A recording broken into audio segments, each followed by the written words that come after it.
ভগবান বললেন বিদুরের খুদ যেমন তোর ভিক্ষার অন্ন তেমন। বিদুরকে মা মহাভারতে দাসীপুত্র বিদুর, হস্তিনাপুরের রাজা, হস্তিনাপুরের রাজা ধর্মরাজ যুধিষ্ঠির, সেই রাজমহলে যখন অন্ধ ধৃতরাষ্ট্র রাজা ছিলেন, সেখানে যে দাসীর পুত্র বিদুর ছিলেন, মন্ত্রী ছিলেন, সেই বিদুর সে ছিল দাসীপুত্র। সেই বিদুরের ঘরে সে বড় অসহায়, দরিদ্র, কাঙাল, যার ঘরে ভগবান শাকন্য সেবা করেছিলেন। তাই গৌর হরিব। মহাভারতের কথা বাদ দিলাম, রাম অবতারের কথা বলি, ত্রেতা যুগের কথা। মা যে ছিল সবরী, সকলের অবহেলিতা, সকলের ঘৃণিতা, কেউ ওকে ভালোবাসতো না। সেই সবরী জঙ্গলের মধ্যে একটা কুটিরে দিন কাটাতো, কিন্তু বুক ভরা আশা ছিল, বিশাল বড় আশা। কি আশা? আমার রাম যখন আমার ঘরে আসবে, আমি রামকে খাওয়াবো। কি খাওয়াবো? না, বন থেকে কুল পাড়তো, কুল পেড়ে খেয়ে দেখতো। যে কুলটা দেখতো মিষ্টি কুল, মুখে দিয়ে দেখতো, এঁঠো হয়ে গেল, কিন্তু তথাপিও সেই এঁঠো কুলটা গুছিয়ে রাখতো রামকে দেবে বলে। বলুন মা, আমরা নিজেদের উচ্ছিষ্ট দিতে পারি ভগবানকে? কেন পারি না জানেন? আমাদের সেই নিগাড় ভজন, সেই তুখর ভজন, কঠিন ভজন আমাদের নেই। আমরা ভালোবাসি শুধুমাত্র নিজের সুখের জন্য, রামের জন্য নয়, আমরা গোবিন্দের জন্য নয়। আমাদের ভালোবাসাটা শুধু আমার নিজের জন্য। তাই বন থেকে ফুল তুলে সেই ফুলগুলো সব ছড়িয়ে রাখতো পথে। কেন? রাম যখন আমার ঘরে আসবে, যদি তার চরণে ব্যথা লাগে, ছিটিয়ে রাখতো ফুল, ফুলের উপরে হেঁটে আসবে। প্রভু রামচন্দ্র তারই কুঠিরে গিয়ে সবরীর কাছ থেকে সেই উচ্ছিষ্ট এঁঠো কুল সেবা করেছিলেন প্রভু। তাই ভগবান বলছে, বিদুরের খুদ যদি আমি সেবা করতে পারি, তাহলে তোমার ভিক্ষা কেন আমি সেবা করব না? তার জন্য এত অর্থ, এত ধন ঐশ্বর্যের কোনো প্রয়োজন নেই। ক্ষীর সরে ননি মাখন দিয়ে ভালোবাসলে আমি তাতে খুশি হই, তা নয়। ভিক্ষা করে ভিখারি যারা, কাঙাল যারা, তারা ভালোবেসে যদি আমাকে কিছু দেয়, আমি তাতেও খুশি হই। তাই ভগবানকে পেতে গেলে কোনোদিন জেনে রাখবেন, অর্থ দিয়েই যে শুধু পাওয়া যায় তা নয়। অর্থ থাকলে ভগবানকে পাওয়া যায় তা নয়।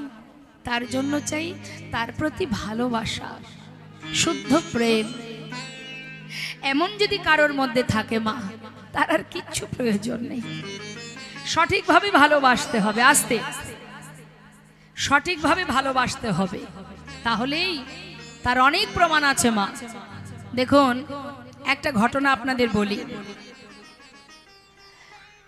গোবরে পোকার মৌমাছি, মৌমাছি খায় কি মা? মধু। আর গোবরে পোকা কি খায়? তা বাবা, মৌমাছি কিন্তু প্রতিদিন মধু পান করে, তাই তো? গোবরে পোকা তো কখনো মধুর স্বাদ জানে না। দুজনের মধ্যে খুব মিল মা, হ্যাঁ, বন্ধুত্ব আছে। কথাটা মন দেবেন, এই কথাটা বলার পিছনে কারণটা আছে, তাই বলছি। এখন একদিন মৌমাছি আর গোবরে পোকা বলা বলি করছে, বন্ধু, বহুদিনের বন্ধুত্ব তোর আমার, কিন্তু কোনোদিনও তোর বাড়িতে গেলাম না, না তুই আমার বাড়িতে এলি, তাই একদিন তো তোর বাড়ি যাওয়াই যায় নাকি? তুইও আসবি আমার বাড়িতে, তা বল দেখি কে কার বাড়ি যাব? গোবরে পোকা, হ্যাঁ, গোবরে পোকা বলছে তুমি আগে, মানে তুই আগে আমার বাড়িতে চল। মৌমাছি চিন্তা করছে, ওর বাড়িতে গেলে তো গোবর খেতে হবে, তার থেকে ওকে আগে আমার বাড়ি নিয়ে যায়। আরে বন্ধু, বলি কি, তোর বাড়িতে না হয় অন্যদিন যাব, তুই এক কাজ কর, কাল তুই আমার বাড়িতে আগে চল। গোবরে পোকা বলছে, বেশ তাই হোক, যাওয়া যাক। পরের দিন গোবরে পোকা সময় মতো বন্ধুর সাথে বন্ধুর বাড়ি যাচ্ছে। তা বন্ধুর বাড়িটা কোথায়? এই যে সুন্দর একটা সরোবর, আপনারাও এক একটি পুণ্য প্রস্ফুটিত ফুল ফুটে আছেন গোবিন্দ সেবার জন্য। এই সরোবরটাকে দেখিয়ে বলছে, এই দেখ, এদিকে আয়, এই হচ্ছে আমার ঘর, দেখতে পাচ্ছিস? নে, এসেছিস আমার বাড়িতে, তুই যে কোনো ফুলে বসে মধু পান কর। কি আর খাওয়াবো, আমার বাড়িতে মধুই আছে, তুই মধু পান কর। এখন গোবরে পোকা বসেছে মধু পান করতে। জীবনে মধুর স্বাদ পেয়েছে কোনোদিন? হ্যাঁ, পাইনি। এখন মধু খাচ্ছে, আর পাশের ফুলে রয়েছে মৌমাছি। মৌমাছি মাঝে সাঝে ডেকে ডেকে জিজ্ঞাসা করছে, বন্ধু, ও বন্ধু, বলি মধু খাচ্ছ তো? ভালো লাগছে? এমন করে বলছে মনে হচ্ছে যেন ভালো লাগছে না। বন্ধু, বলি মধু পান করছো? ভালো লাগছে না?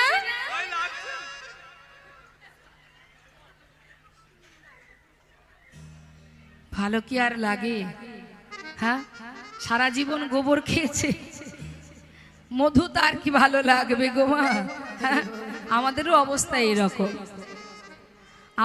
আমাদেরও অবস্থা তাই। রাধারানী একদিন কুটিলাকে বলেছিল যে, ননদিনী, সৎসঙ্গ করেছো কোনোদিন? সারা জীবন তো অসৎসঙ্গ করে গেছো, তা সৎসঙ্গের মহিমা তুমি কি বা বুঝবে বলো?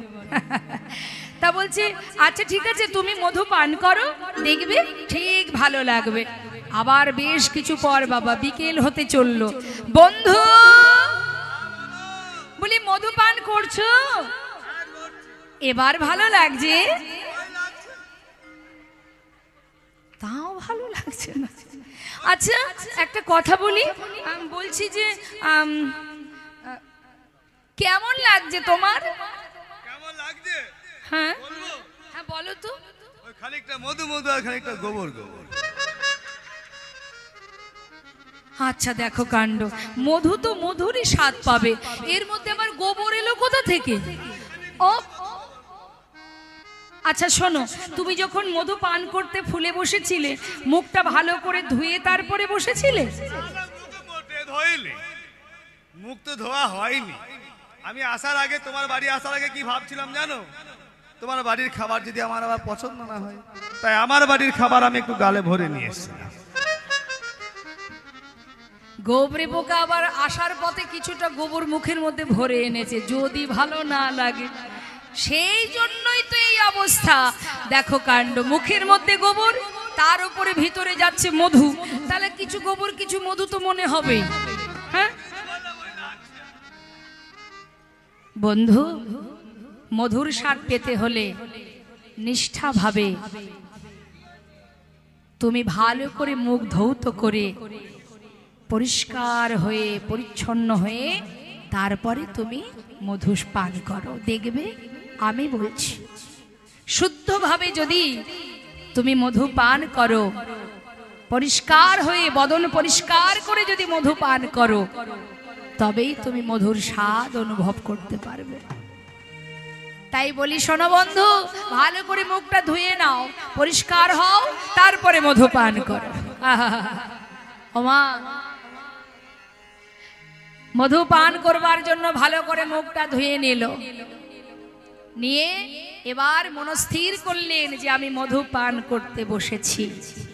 স্থির করে এবার যেই না ফুলে বসে মধু পান করতে শুরু করেছে, মধু পান করতে করতে করতে করতে মধুর নেশায় কখন যে বিভোর হয়ে গেছে কোনো দিকে তার খেয়াল নেই। দেখতে দেখতে সূর্য পশ্চিম দিকে ঢলে পড়ছে, আর সূর্য যখন পশ্চিম দিকে ঢলে যায় তখন দেখবেন পদ্ম ফুলের পাপড়িগুলো একটু একটু করে সব কিন্তু বন্ধ হতে থাকে। হ্যাঁ, যখনই কিনা সূর্য পশ্চিম দিকে ঢলে পড়ছে, মৌমাছি চিন্তা করছে সর্বনাশ, ফুলের মধ্যে বন্ধু বাধা পড়ে যাবে। সে তো জানে না যে এই ফুলে কত সময় মধু পান করতে হয়। চিৎকার করে ডাকছে, বন্ধু বন্ধু বন্ধু, তুমি কোথায়? বন্ধু উঠে এসো, আর ফুলের ভিতরে থেকো না। ওই দেখো সূর্য ডুবে যায়, তুমি এখনই ফুলের মধ্যে বাধা পড়ে যাবে। বন্ধু উঠে এসো, বন্ধু তুমি কোথায়? বন্ধু তুমি কোথায়? হঠাৎ চিৎকার করে বলে উঠল, আহ, কেন ডাকছো বারবার?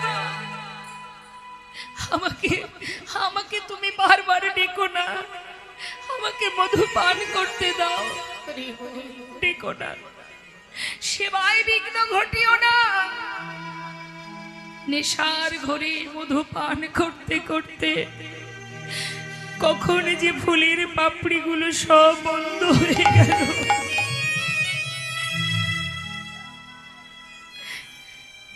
মৌমাছি ফুলের থেকে বাহিরে এসে সরোবরের পাড়ে গাছের ডালে বসে সারা রাত বন্ধুর জন্য অপেক্ষা করছে। ভোর হতে না হতেই, সূর্যের আলো পড়তে না পড়তেই আবার ফুলের পাপড়িগুলো যখন মেলে উঠল, এদিকে এক সাধু এসেছে কিছু ফুল তুলতে গোবিন্দ সেবায় দেবে বলে। সরোবরে এসে যখন ফুলগুলো তুলে নিল মা, গাছের ডালে বসে মৌমাছি দেখছে আর বলছে, বন্ধু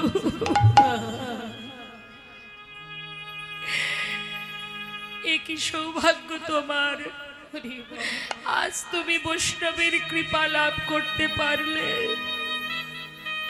সেই বৈষ্ণব ফুলগুলো তুলে নিয়ে যখন যাচ্ছে, মৌমাছি তার পাছু পাছু যাচ্ছে। দেখবে যে এই ফুল নিয়ে বৈষ্ণব কি করেন।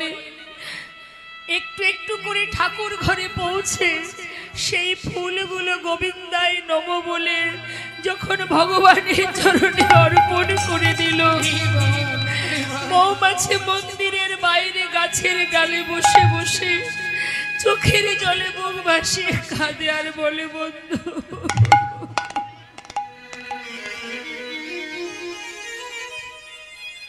চিরকাল আমি মধু পান করেছি বটে, কিন্তু এমন ভাবে কোনোদিন আমি মধু পান করিনি যেমন ভাবে তুমি করেছো। আজ বৈষ্ণবের কৃপা পেলে, ভগবানের চরণ পেলে, সারা রাত সেই মন্দিরের বাইরে মৌমাছি গাছের ডালে থেকে ভগবানের চরণ পানে নজর দিয়ে রাত পার হয়ে গেল। দেখছে মৌমাছি, আমার বন্ধু দেখি সে এবার কোথায় যায়। সেই বৈষ্ণবে ভোর হতে না হতেই ভগবানের চরণ থেকে ফুলগুলো তুলে নিয়ে ছুটে এসে গঙ্গার পাড়ে গঙ্গার জলে ভাসিয়ে দিল।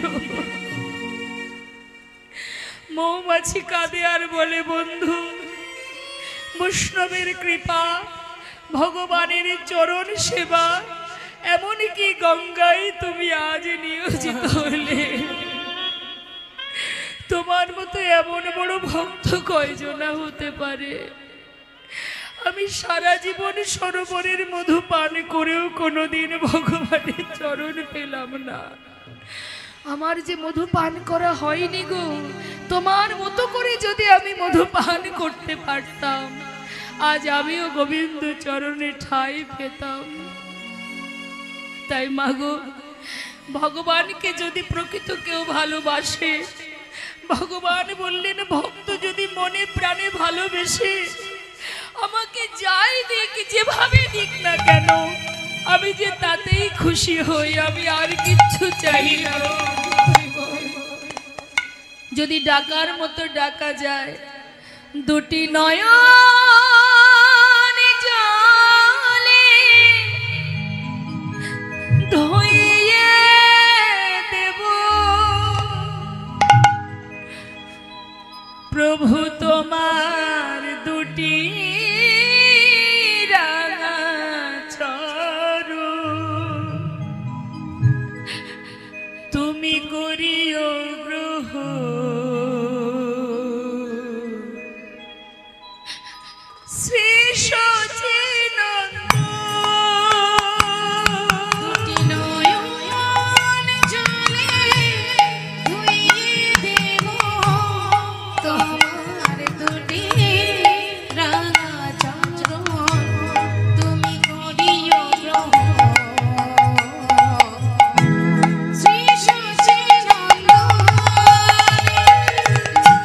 দুটি নয়নে জলে ধুইয়ে দেব তোমার দুটি রাঙা চরণ করিও গ্রহণ শ্রী সচিদানন্দ নয়ন জলে ধুইয়ে দেব তোমার দুটি রাঙা চরণ করিও গ্রহণ শ্রী সচিদানন্দ না জানি ভজন না জানি পূজা আমি না জানি ভজন না জানি পূজা কোন গুণে পাব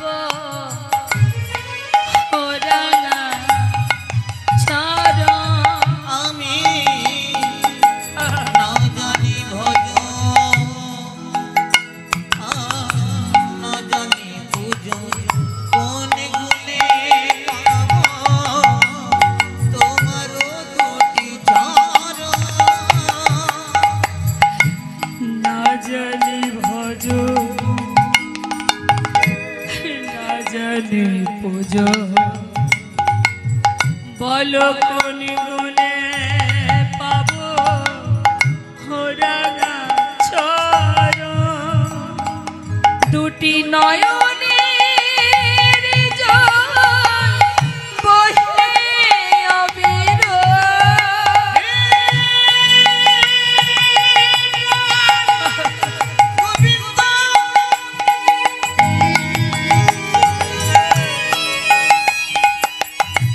তুমি একেবারে কৃপা করো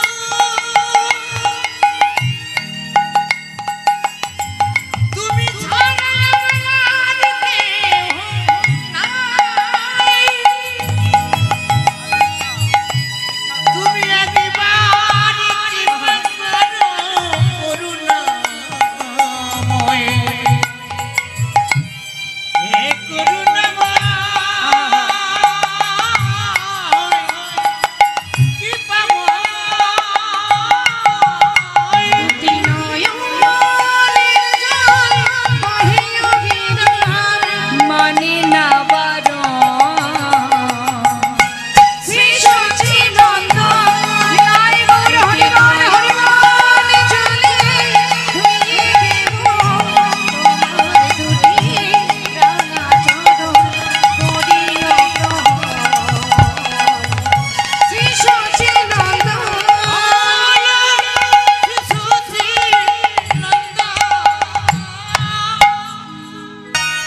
ডাকার মতো ডাকলে সে ঠিক আসবে, আসবে না যাবে কোথায়?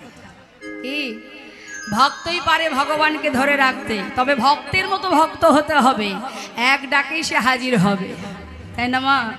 মা যশোমতী গোপালকে সেবা দিত বাৎসল্য প্রেমে।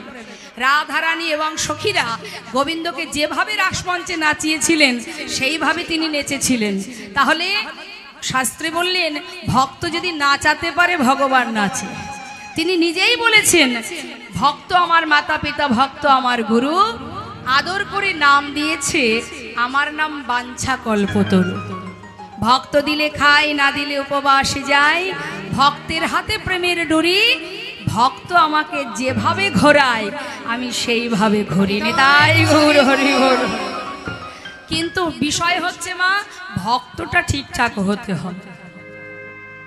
তা সেই ভক্তের কথাই আমরা জানব। আমার ঘুম আসছে নাকি? ঘুম আসছে না তো? শুনুন তাহলে। যে ভক্তের কথা আমরা শুনবো তার ঘর মুর্শিদাবাদ জেলা, বেশি দূর নয়, মুর্শিদাবাদ নদিয়া ডিস্ট্রিক্টের পরেই। এই মুর্শিদাবাদের মস্ত বড় জমিদার গঙ্গা গোবিন্দ সিংহ, যার ছেলের নাম প্রাণ কৃষ্ণ সিংহ, তার ছেলের নাম কৃষ্ণচন্দ্র সিংহ। তাহলে সম্পর্কে ঠাকুর দাদা গঙ্গা গোবিন্দ সিংহ, তিনি ভালোবেসে নাতির নাম রেখেছিল লালা। এখন লালার ভাবধারা অন্যান্য শিশুদের মতো নয়, তার হৃদয় ছিল দয়ালু। কারোর দুঃখ দেখলে সহ্য করতে পারতো না। আবার তিনি দান ধ্যান করতে ভালোবাসতেন। শিশুকাল থেকেই তার স্বভাবটা একটু দয়ালু। তা 12 বছর যখন তার বয়স, বসে আছে কাচারি বারান্দাতে, আর ওই প্রাণকৃষ্ণ সিংহের, তিনি ছিলেন তখন জমিদার প্রাণকৃষ্ণ সিংহ, তারই সদর দরজা মানে জমিদার মহলের সদর দরজায় এসেছে এক কন্যাদায়গ্রস্ত পিতা কিছু সাহায্য নেবেন বলে। বারবার হাত বাড়িয়েছে, সাহায্য নিচ্ছে, চাইছে বারবার, আর দাঁড়ি বলছে এখানে কোনো সাহায্য দেয়া যাবে না, চলে যাও। কিন্তু সে কোনো কথাই শুনছে না, কারণ তিনি অসহায় বাবা, বিপদে পড়ে এসেছেন জমিদারের কাছে সাহায্যের জন্য। জমিদার যদি সাহায্য না করবে তাহলে জগতে আর কার কাছে যাব? কিছু বাবু আমাকে সাহায্য দিন। বারবার বলা সত্ত্বেও যখন সে হাত বাড়িয়ে বারবার চাইছে, দাঁড়ি তাকে ঘাড় ধাক্কা দিয়ে তাড়িয়ে দিচ্ছে। আর এই ঘটনাটা দেখছে কে? উপরে বসে বসে 12 বছরের ছেলে লালা। জিজ্ঞাসা করলেন, দাঁড়ি তুমি ওনাকে তাড়িয়ে দিচ্ছ কেন? কি চাইছেন উনি? বাবু উনি এসেছেন কিছু সাহায্য নেবে বলে, কিন্তু এই মহলের একটা আদেশ আছে, কোনোদিন কাউকে কিছু দান করা যাবে না। ওকে বারণ করা সত্ত্বেও শুনছে না, বাধ্য হয়ে ঘাড় ধাক্কা দিয়েছি। কি বলছো তুমি? অসহায় বাবা এসেছেন কিছু নেবেন বলে। আমার পিতার ধন ঐশ্বর্য বিষয় সম্পদের তো অভাব নেই, তাহলে একজন অসহায় পিতা, একজন দরিদ্র ব্যক্তি যদি দাঁড়িয়ে এসে দাঁড়ায়, তাকে এইভাবে বঞ্চিত কেন করবেন তিনি জমিদার হয়ে? যাও পিতাকে গিয়ে বলো আমি আদেশ করছি 1000 টাকা এই ব্রাহ্মণকে দান করে দিতে। প্রাণকৃষ্ণ সিংহ কথাটা শ্রবণ করে মনে মনে ভাবছে, মা যে আমার ছেলে 12 বছর বয়স, দুধের শিশু, কত বড় স্পর্ধা তার, আমি জমিদার, আমার বাক্য লঙ্ঘন করে, আমারই পুত্র। সনদারি 1000 টাকা ওই ব্রাহ্মণকে দিয়ে আমার ছেলেকে জানিয়ে এসো, যতদিন নিজে রোজগার করতে না শিখবে ততদিন দান করবার স্পর্ধা যেন না দেখায়। যেমন পিতা তার তো তেমনই সন্তান হবে মা। ছেলেও প্রতিজ্ঞা করলো, সনদারি পিতাকে গিয়ে জানিয়ে এসো, যতদিন আমি নিজে রোজগার না করব পিতৃ সম্পদের 1 কোণাও আমি কাউকে দেব না। তবে হ্যাঁ, এটাও তুমি শুনে রাখো, যার এত ধন ঐশ্বর্য, যে এত ধন সম্পদের মালিক, তার মনের পরিচয় এত ছোট। আজ একজন অসহায় পিতার বিপদের দিনে তিনি যদি কিছু দিতে না পারেন, তাহলে এই বিষয় সম্পদের কি বা প্রয়োজন? শুনে রাখো, তাকে বলে দাও আমি তার সন্তান, জীবনে বেঁচে থাকতে তার মুখ আমি আর কোনোদিন দেখব না। মুর্শিদাবাদ ডিস্ট্রিক্ট ত্যাগ করে বর্ধমান জেলায় এসে 20 টাকা বেতনে কাজ করতে শুরু করে দিল 12 বছরের ছেলে লালা। নিতাই গৌর হরিবল হরিবল। জীবনে প্রতিজ্ঞা, এমন পিতার মুখ আমি আর দেখব না। আমাদেরও যখন অর্থ থাকে না মা, আমরাও মনে করি এটা করব, ওটা করব, সেটা করব। যেদিন আমাদের সমস্ত ক্ষমতা ফুরিয়ে যায়, সেদিন বুঝতে পারি জীবনে কি ভুল করলাম। আসবে প্রত্যেকের জীবনে সেই দিন। চিরকাল অর্থ নিয়ে আমরা বেঁচে থাকবো না, থাকবো কি? অর্থ থাকলেই সব কিছু হয় না, আর অর্থের প্রতি মোহ চিরকাল থাকে না। একটা ছোট্ট শিশুর সামনে আপনি যদি দামি একটা খেলনা আর যদি একটা টাকার, অনেক বড় একটা টাকার বোঝা সামনে দিয়ে দেন, বাচ্চা কোনটা আশ্রয় করবে? দামি খেলনাটা কিন্তু সে আগে নেবে, সে কিন্তু টাকার মর্ম বুঝবে না, সুন্দর খেলনা পেলেই খুশি। তাহলে শৈশব জীবনের আশ্রয় কি মা? খেলনা। যখন আরেকটু বড় হবে, সময়ের সাথে সাথে তার আশ্রয় বদলে যাবে, তখন সে আশ্রয় করবে কি? বিদ্যা, লেখাপড়া, সারাদিন স্কুল কলেজে পড়াশোনার মধ্যে, অর্থাৎ তখন তার আশ্রয় কি? না বিদ্যা। কিন্তু এটাই তার শেষ নয়, আরো যখন বড় হবে তখন কিন্তু তার আশ্রয় আবার বদলাবে। তখন তার আশ্রয় কি হবে বাবা? যখন বিবাহ হবে, ছেলে মেয়ে হবে, তখন চারিদিকে পাগলের ন্যায় ছুটবে, কোথায় গেলে 2 টাকা খুঁজে পাবো। টাকার পিছনে ছুটবে, অর্থাৎ টাকাই তার জীবনের এখন আশ্রয় হয়ে উঠবে, সে দেশেই হোক আর বিদেশে হোক। তাহলে এক জীবনে আমরা কতবার বদলে গেলাম? আমাদের আশ্রয় কতবার বদলালো? 3 বার হয়ে গেল। পরিস্থিতির সাথে সাথে, সময়ের সাথে সাথে আমাদের আশ্রয় কিন্তু বদলে যায়। তবে এটাই শেষ নয় মা। যখন বৃদ্ধ হয়ে যাবে, চলবার শক্তি থাকবে না। এখানে আমার কয়েকজন মা আছেন, বয়স হয়েছে। এখন মাকে যদি বলি যে মা আপনার আর কতদিনই বা পৃথিবীতে থাকার সময়, তো যে কটা দিন আপনি বাঁচবেন আপনাকে 5 লক্ষ টাকা দেব, আপনি এই টাকাগুলো নিয়ে আপনার জীবনে যা যা স্বপ্ন পূরণ হয়নি সেগুলো আপনি পূরণ করবেন, কিন্তু এই যে কটা দিন আপনার আর সময় আছে আপনি আপনার ছেলে মেয়ে আত্মীয় স্বজনকে ত্যাগ করে দেবেন। কি চাইবে মা? শর্ত একটা, পরিবার ত্যাগ করে টাকা নিয়ে বেরিয়ে যেতে হবে। কি বলবে আমার আর টাকার দরকার নেই, যে কটা দিন বাঁচবো আমি যেন আমার ছেলে বৌমা নাতি পুতি মেয়ে জামাই তাদের কাছে থাকতে পারি। তাহলে টাকার মোহ থাকবে তখন আর থাকবে না মা। তাই এই অন্তিম সময় যখন আমাদের আসবে না, আমাদেরও মোহ সব কেটে যাবে, তখন বুঝবো কোনটা ঠিক আর কোনটা বেঠিক। তাই তো, তাই আজ প্রাণকৃষ্ণ সিংহ এমন একটা কথা বললেন, চিরতরে সন্তান চলে গেল।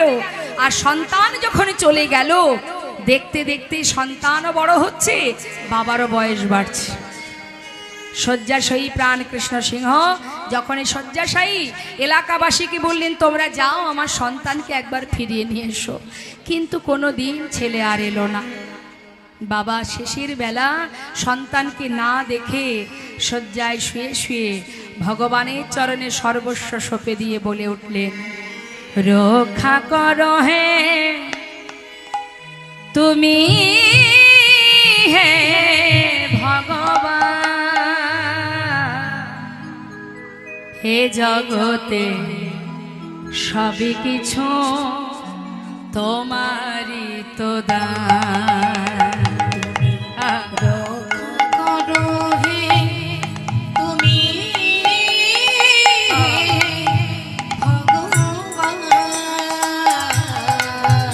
হরি বল। এই জগতে সবই কিছু তোমারই তো দান। তুমি আছো হরি বিশ্ব চরাচরে, তুমি আছো হরি এই বিশ্ব চরাচরে, শেষের দিনে হরি ডাকে গো তোমারে। তুমি আছো হরি এ বিশ্ব চরাচরে, শেষের দিনে হরি ডাকে গো তোমারে। রক্ষা করো হে ভগবান,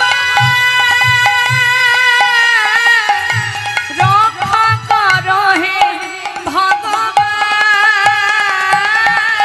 একবার রক্ষা করো হে ভগবান, রক্ষা করো হে। তুমি ভগবান, বলো এ জগতে সবই কিছু তোমারই তো দান। বাবা হরি বল। বলো এ জগতে সবই কিছু তোমারই তো দান। ভগবানের চরণে সর্বস্ব সঁপে দিতে দিতে প্রাণ পাখিটা উড়ে চলে গেল বাবা। প্রাণ পাখি চলে যাবার পর খবর গেল তার পুত্র লালার কানে। খবর পাওয়া মাত্রই এলাকাবাসী সবাই গিয়ে বলে উঠলেন, বাবু আপনার পিতা চলে গেছে, যার প্রতি আপনার এত অভিমান সে তো চলে গেছে, এবার আপনি ফিরে চলুন, না হলে জমিদারি কে রক্ষা করবে। তখন লালা ফিরে এলো আবার মুর্শিদাবাদে, এসে সমস্ত জমিদারি হিসাব নিকাশ বুঝে নিয়ে এবার জমিদারি রক্ষা করতে শুরু করলো। উপযুক্ত বিবাহের বয়স হয়েছে মা, তাই এক সুকন্যার সন্ধান হলো এবং তার সঙ্গে শুভ দিন দেখে শুভ বিবাহ সম্পন্ন হলো এবং তার একটি পুত্র হলো। ছেলের নাম রাখলো নারায়ণ, আর তার একটি পালিতা কন্যা ছিল যার নাম ছিল সুমতি। এই চারজনই তাদের সংসারে সুখে দিন কেটে যায়। জমিদারি রক্ষা, ধন ঐশ্বর্যের প্রতিপত্তি তার কোনো সীমা নেই। এত অর্থশালী মস্ত বড় জমিদার, সুখেই তার দিন কাটছে। কিন্তু কখন যে জীবনে কার কিভাবে ত্যাগের সৃষ্টি হবে কে বা জানে মা। ত্যাগের সৃষ্টি কখন হবে, কার মধ্যে কখন হবে কেউ জানে না। আজ এত বড় জমিদার লালা দেখুন, ভক্তি জগতে প্রবেশ করতে গেলে সবার আগে বাবা ত্যাগ শিখতে হবে। ত্যাগ, আমরা ত্যাগ করতে জানি না, আমরা পেতে ভালোবাসি, দিতে ভালোবাসি না। যত সময় আমরা ত্যাগ করতে শিখবো না, তত সময় আমরা ভক্তি রাজ্যে প্রবেশ করতে পারবো না। শুধু দিয়ে যাও ভগবান, সুখ দাও, শান্তি দাও, ভালো রাখো, সুখে রাখো, এটা দাও ওটা দাও। একবার বলুন দেখি, সুখেই কি শান্তি? সুখেই কি শুধু শান্তি পাওয়া যাবে? জয় রাধে। এখানে যত ভক্ত কীর্তন শুনছেন দেখবেন শেষ পর্যন্ত সবাই থাকবে না। কেন বলুন তো? রাত হয়ে গেলে ঠিক টাইমে ঘুমাতে হবে, ঠিক টাইমে খেতে হবে, না হলে শরীর খারাপ হতে পারে। সব কিছু ঠিক ঠিক টাইমে করতে হবে, টাইমে টাইমে। কিন্তু যতই তুমি টাইমে করো না কেন, শেষ টাইম যেদিন আসবে না, সেদিন আর তোমার কোনো টাইমই কাজ হবে না। কারণ ভগবানের দেওয়া সুন্দর দেহটা যতই তুমি এর পিছনে যত্ন রাখো না কেন, তার যখন সময় হবে, বৃদ্ধ হবে, চুল পাকবে, চোখে দেখবো না, কানে শুনবো না, দাঁত পড়বে, যতই দামি দামি ক্রিম মাখো কেন মাখি আমরা? স্কিনটা যাতে সুন্দর থাকে, গ্লো থাকে, যাতে গ্ল্যামার নষ্ট না হয়। কিন্তু বাবা বয়স হলে কি হয়, দেয়ালে যদি বেশি পুরানো দেয়াল হয়, ওপরে যতই ভালো ভালো কালার লাগাও না কেন, ঘুণ ধরে গেলে খসে খসে তো পড়বেই। নিতাই গৌর হরি বল, হরি বল। তা ভাগ্য ভালো আমাদের, ভগবান যে সুন্দর দেহটা দিয়েছে, এটা তার দেওয়া ঘর। এই ঘরে আমি বাস করছি, এটা ভগবানের দেওয়া ঘর। সেই ঘরে আমি বাস করছি। আমি মানে কি? হরে কৃষ্ণ। মাথাটা শুধু এদিক আর এদিক, এদিক আর এদিক। কি হয়েছে? দিবস রজনী আবলো তাবলো পাঁচালো পড়িতে পারো, তাহার ভিতরে একবারও কৃষ্ণ বলিতে নারো। বাড়িতেও গল্প করি, রাস্তায় গল্প, ঘাটে স্নান করতে গেলে গল্প, সব জায়গায় গল্প, হরিনাম শুনতে এসেও গল্প, গল্পের শেষ নেই। অনেকে দেখবেন সারা বছর ধরে কেনাকাটা করে, তাতে তাদের পোষায় না। ঠিক যখন হরিনাম কীর্তনের আসর হয়, সেখান থেকে দেখবেন ওই কোথায় নেল পালিশ, টিপ, কাজল কিনতে চলে যায়। মানে আর সারা বছর সময় পাবে না। যখন হরিনাম হয় সেই জায়গায় না থেকে ওই কসমেটিক্সের দোকানে গিয়ে তখন ভিড় করে বসে থাকে। কি অবস্থা আমাদের! এত গল্প কিসের? আমিও গল্প কম জানি না। আমাকে যেমন কৃষ্ণ কথা বলার জন্য আনা, আর আপনাদের জন্য আসনটা যেটা এখানে দিয়েছে, এটা শুধু শোনবার জন্য, এখানে আন কথা বলার জন্য নয়। বললে ক্ষতি নেই, বললে কি হবে? আসা যাওয়ায় সার হবে, কাজের কাজ কিছু হবে না। বালি চিনি মিশিয়ে পিপিলিকা ছেড়ে দিলে না, খুঁজে খুঁজে চিনিটাকে বের করে নিয়ে আসে, বালিটা পড়ে থাকে। আপনাদের আর চিনি পাওয়া হবে না, শেষে গিয়ে ওই বালিতে হাবুডুবু খেতে হবে। গল্প করার অনেক সময় পাবেন, প্রচুর সময় পাবেন, কিন্তু এই সময়টা আবার 1 বছর পরে পাবেন, তাও যদি সেই পর্যন্ত বেঁচে থাকি তবে, না হলে আর পাবো না। জীবনের সার মর্ম, জীবনের সার কথা কৃষ্ণ কথা। জীবনের সুখ, জীবনের শান্তি, জীবনের তৃপ্তি, জীবনের আনন্দ একমাত্র হরিবাসরে, সাধুর বাজারে। বাড়িতে পাবেন না, সেখানে ত্রিতাপ জ্বালা। সংসার মানেই ত্রিতাপ জ্বালা, আধ্যাত্মিক জ্বালা, আদি দৈবিক জ্বালা, আদি ভৌতিক জ্বালা। আধ্যাত্মিক জ্বালা মানে নিজের দেহের জ্বালা। একটা না একটা রোগাক্রান্ত জীব আমরা, হয়েই যাচ্ছে একটার পর একটা সমস্যা। সারা দেহ ভালো, দাঁতে যন্ত্রণা। কি আমাদের সমস্ত শরীরের মধ্যে শুধু দাঁতের গোড়ায় যন্ত্রণা, মনটা কোথায় থাকবে? ওই দাঁতের গোড়ায় আটকে যাবে। এই হচ্ছে বাবা আধ্যাত্মিক জ্বালা জীবনের, এ তোমাকে ছাড়বে না। আদি দৈবিক জ্বালা, আদি ভৌতিক জ্বালা। আদি ভৌতিক মানে অপরের কাছ থেকে পাওয়া জ্বালা। আপনি সুখে আছেন কিন্তু পারিপার্শ্বিক জ্বালায় আপনি জর্জরিত, অন্যের কাছ থেকে পাওয়া জ্বালা আদি দৈবিক, আদি ভৌতিক জ্বালা। আর আদি দৈবিক জ্বালা এই যে প্রকৃতি থেকে যে জ্বালা পাচ্ছি, মাঝে মধ্যে দমকা ঝড়, বন্যা ইত্যাদি ইত্যাদি, আজ আমফান, কালকে করোনা আসছে, প্রকৃতি থেকে পাওয়া জ্বালা। তাহলে এই ত্রিতাপ জ্বালা আমাদের ভোগ করতে হবে মা। হ্যাঁ, কিন্তু শান্তি কোথায় জানেন? শাস্ত্রে বললেন এই নামের সুধা যেবা করে পান ক্ষুধা তৃষ্ণা তার হয় অবসান। অন্তরে সদা কৃষ্ণ নাম যে বহে অবিরত অবিরাম, এর মতো শান্তি আর কোথাও নেই, পাবেন না কোথাও। তাই আন কথা না বলে কৃষ্ণ কথায় ডুবে থাকুন, আপনাদেরই ভালো। আজ চিন্তা করে দেখুন, একবার ভাবতে হবে লীলা শুধু শোনার জিনিস নয়, কিছু সঙ্গে করে নিয়ে যেতে হবে, তবেই আমাদের এই অচৈতন্য দেহের চেতনা আসবে। বলছেন কি, বিবাহ হলো, সন্তান হলো, এবার পরিবর্তন দেখুন কিভাবে ত্যাগের সৃষ্টি হচ্ছে। মা দ্বারে এসে দাঁড়িয়েছে একজন ভিখারি, ভিক্ষাং দেহি চিৎকার করে বলছে। তখন জমিদার লালা নিজেই নেমে এলেন, দ্বারে এসে দাঁড়িয়েছে, জিজ্ঞাসা করছে, ও ভিখারি, তুমি ভিক্ষা নেবে? আচ্ছা, তা তুমি ভিক্ষা করো কেন?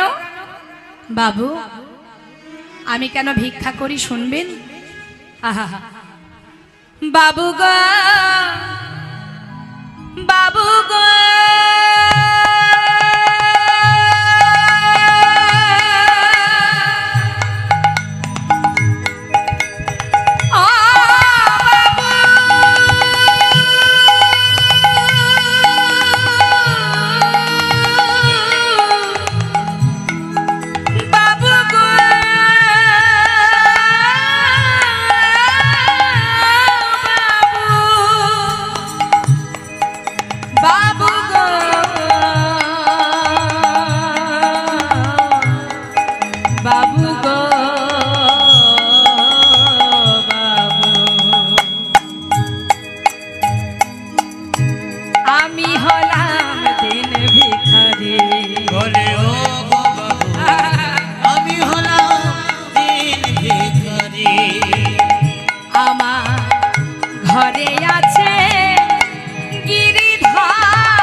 লালার কাছ থেকে বিদায় নিয়ে চলে গেল। লালা শুধু বললেন, বাবু, আপনার এই মহলে বিষয় সম্পদের মধ্যে যদি দিন কাটে তাহলে কোনোদিনই কৃষ্ণ ভজন হবে না বাবু। তাই আমার ছোট্ট কুড়ে ঘরে আমি গোপীনাথের সেবা দিই, আমার ঘরে আছে গিরিধারী, তাকে সেবা দিয়েই আমার দিন কাটে, তাই আপনার এই সম্পদ আমি নিতে পারবো না। চলে গেল সেই ভিখারি। আর এই কথাটাই তার মাথার মধ্যে চিন্তা শুরু হলো, বাবা তোলপাড় হচ্ছে যে এত ধন ঐশ্বর্যের মধ্যে আমার দিন যায়, অর্থের চিন্তা করতে গিয়ে বিষয় সম্পদের হিসাব সারাদিন তাই নিয়ে ভাবনা চিন্তা করতে করতে দিনন্তে একবার কৃষ্ণ ভজন করবার সময় আমার হয় না। উনি যে ভিখারি যে কথাটা বলে গেছে সেটাই তার মাথায় ঘুরছে, আর মনে মনে ভাবছে কেমন করে আমি কৃষ্ণ ভজন করব, কি করব আমি, কোথায় যাব আমি, কোথায় গেলে আমার গোবিন্দ দর্শন পাবো, ভগবানের কৃপা লাভ করব। ভাবতে ভাবতে ঘরের ভিতরে গেল মা। ঘরের ভিতরে যাওয়ার পর হঠাৎ তার সমস্ত রাজ্য পরিদর্শনে যাওয়ার সময় হয়েছে, খাজনা আদায়ের সময় হয়েছে, তাই পালকি চেপে সারাদিন ধরে খাজনা আদায় করছে। সারাদিন খাজনা আদায় করে বেলি অবসানকালে ঘরে ফিরছে। ফেরার কালে, বেলি অবসানকাল মানে কখন মা? বিকাল শেষ, সন্ধ্যা আগত, ঠিক সেই সময় দিনের আলো শেষ, সন্ধ্যাগত। সেই মুহূর্তে পালকি চেপে সারা রাজ্য খাজনা আদায় করে সমস্ত প্রজাবর্গকে দর্শন করে তিনি এবার ফিরছেন তার মহলে। ফেরার কালে এক রজককন্যা, রজককন্যা কাদের বলে মা? হরে কৃষ্ণ। রজককন্যা কাদের বলে? রজক কাদের বলে? যারা ধোপা, যারা কাপড় কাচে ধোপা, তাদের বলে রজক। সেই রজকের কন্যা তার পিতাকে বলছে, বাবু গো, বাবু গো, বেলা যায় বাসনায় আগুন দাও। কি বলছে মা? বেলা যায় বাসনায় আগুন দাও। বাসনা কাকে বলে? কলা, শুকনো কলার পাতা, সেটাকে পোড়ালে একটা ছাই হয়, যেটা দিয়ে আগেকার সময় কাপড় কাচা হতো। এখন তো অনেক ডিটারজেন্ট পাওয়া যায়, তো সেই সময়ে সমস্ত কাপড় ওই বাসনা পুড়িয়ে খার দিয়ে পরিষ্কার করা হতো। তাই ধোপার মেয়ে মানে রজককন্যা পিতাকে বলছে, বাবু গো, বেলা যায় বাসনায় আগুন দাও।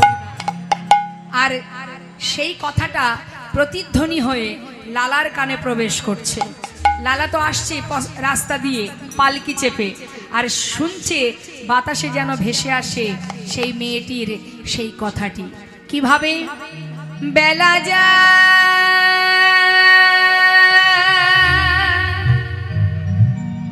বেলা যায়, বেলা যায়,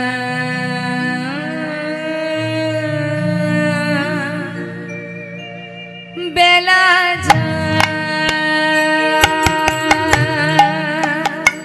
বেলা যায়,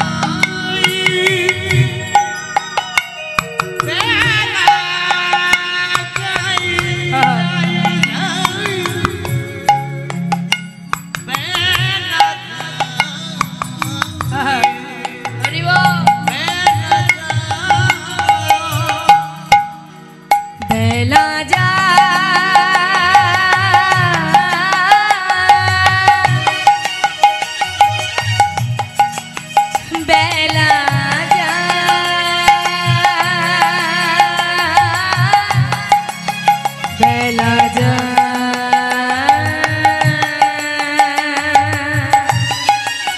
বেলা যায়, বেলা যায়, বেলা যায়, বেলা যায়, ওরে মা,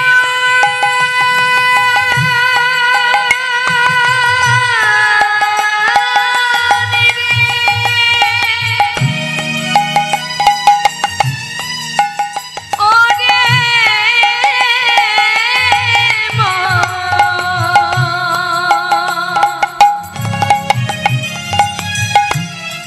ওই দেখায় উড়বি অস্ত যায়, ভজ ভজ একবার কৃষ্ণ ভজ, সময় গেলে আর পাবে না। ওরে মন রে,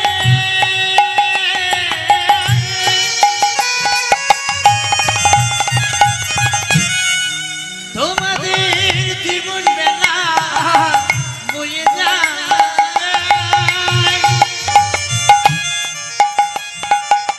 ভজ ভজ একবার কৃষ্ণ ভজ, হরি বল। এ সময় চলে গেলে আর পাবে না।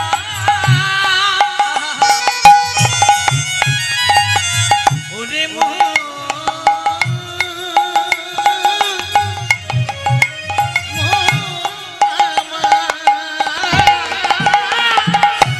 বেলা গেল,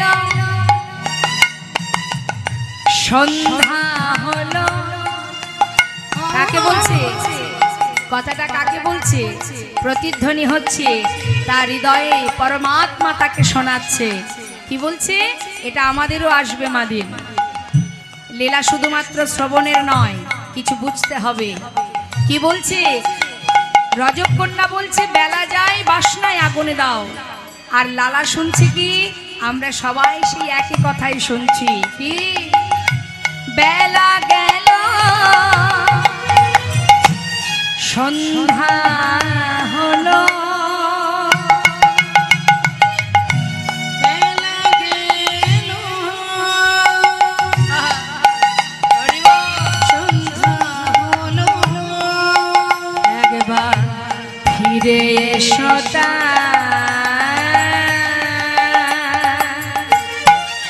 বেলা যায়, বেলা যায়, বেলা যায়, বেলা যায়, বেলা যায়, বেলা যায়, বেলা যায়, বেলা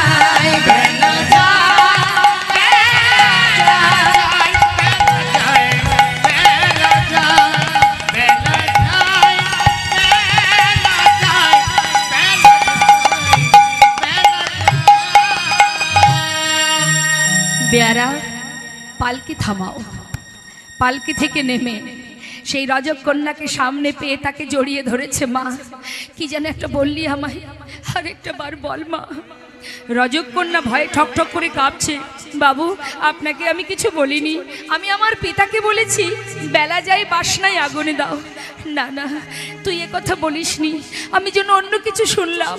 তুই যেন বারবার আমায় বললি বাবু গো বেলা যায় বাসনায় আগুনে দাও, বেলা যায় বাসনায় আগুনে দাও, বাসনায় আগুনে দাও। ঠিকই তো বলেছিস তুই, কামনা বাসনার পিছনে ছুটতে ছুটতে জীবন বেলা যে আমার বয়ে যায় মা। আর জানি না কতটুকু সময় আছে আমার, আমি আর এখানে থাকবো না। পালকিতে উঠে ঘরে ফিরে গিয়ে নিজের পালিতা কন্যা সুমতিকে বলছি, সুমতি এদিকে আয় মা, আমার কাছে আয়। বাবা মা আমার সারা গায়ে একটু কৃষ্ণ নাম লিখে দে না। বাবা কি হয়েছে তোমার, এমন পাগলের মতো করছো কেন? মারে আমায় একটু কৃষ্ণ নাম লিখে দে, আমি চলে যাই। বাবা কোথায় যাবে তুমি, বলো তুমি কোথায় যাবে? মারে এতদিন তো তোদের কথা ভেবেছি, এতদিন তোদের চিন্তা করেছি, তোদের জন্য বিষয় সম্পদে যা কিছু আছে সবকিছু তোদেরকে রেখে দিলাম, তোদেরকে দিয়ে গেলাম। এবার একটু আমার কথা আমায় ভাবতে দে মা, আমাকে ভাবতে দে। বাবা খাজনা আদায় করে ফেরার পথে তুমি এমন কেন করছো? কি হয়েছে আজ তোমার, এমন পাগলের মতো করছো কেন? মা আমি চলে যাব, আমি চলে যাব। কোথায় যাবে? আমার ঘরে, তোমার ঘর, এটাই তো তোমার ঘর। না না এটা আমার ঘর নয় মা, আমি যে আমার নিজের ঘরে যাব। বাবা একটু বলবে তুমি কোথায় যেতে চাও? শুনবি? যাব রে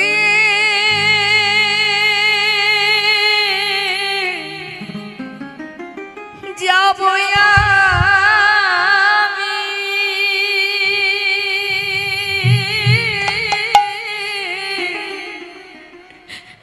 কৃষ্ণ ভজনে,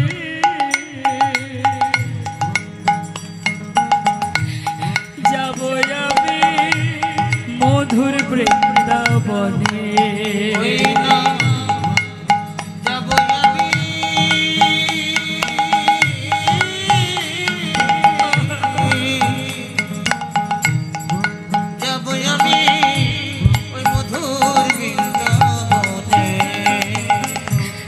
রইল সাধের জমিদারে, রইল ঘর বাড়ি, রইল সাধের জমিদারি,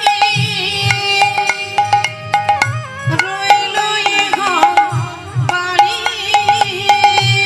বৃন্দাবনে চলে যাব সব কিছু ছাড়ি।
মা আপন ঘরের সন্ধানে আপন জনার সন্ধানে পাগলের ন্যায় ছুটতে ছুটতে যাচ্ছে।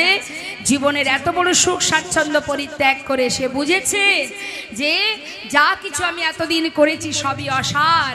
এবার তিনি চললেন নিজের জনার কাছে, যে ছুটতে ছুটতে যাচ্ছে আপন জন যিনি, আপন জনার সন্ধানে নিজের ঘরে আপন ঘর। এবার পাগলের ন্যায় সব ত্যাগ করে সারা গায়ে কৃষ্ণ নাম লিখে দিনের পরে দিন চলে যায়, মাসের পরে মাস। পায়ে হেঁটে চললেন মুর্শিদাবাদ জেলা থেকে বৃন্দাবনের পথে। মস্ত বড় জমিদার লালা বাবু, মুখে কৃষ্ণ নাম, সারা গায়ে কৃষ্ণ নাম লেখা, গাইতে গাইতে যাচ্ছে আর সকলকে বলছে ওগো তোমরা কৃষ্ণ নাম করো। পথ চলিতে আর বলিতে, পথ চলিতে আর বলিতে, পথ চলিতে আর বলিতে, পথ চলিতে আর বলিতে। একবার লহ লহ কৃষ্ণ নাম, মধুর নাম, হরি নাম। কৃষ্ণ নাম, হরি নাম, কৃষ্ণ নাম, একবার লহ লহ কৃষ্ণ নাম, মধুর নাম, হরি নাম। কৃষ্ণ নাম, হরি নাম, কৃষ্ণ নাম। পথ চলিতে আর বলিতে, পথ চলিতে আর বলিতে, পথ চলিতে আর বলিতে।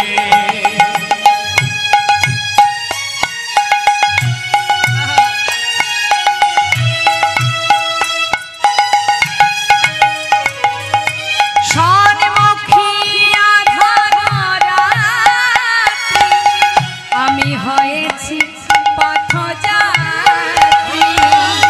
আত্মকে আধার রাখি, হয়েছি পথযাত্রী।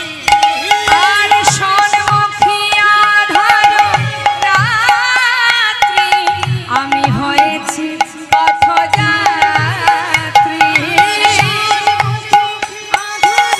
রাত্রি আমি হয়েছি পথযাত্রী। অগ চলিতে রাধা নাম, মুখে বলিতে কৃষ্ণ নাম। চলিতে কথা বলিতে কৃষ্ণ নাম। পথ চলিতে আর বলিতে, পথ চলিতে আর ওই গুণ হইল হইল। পথ চলিতে আর বলিতে, পথ চলিতে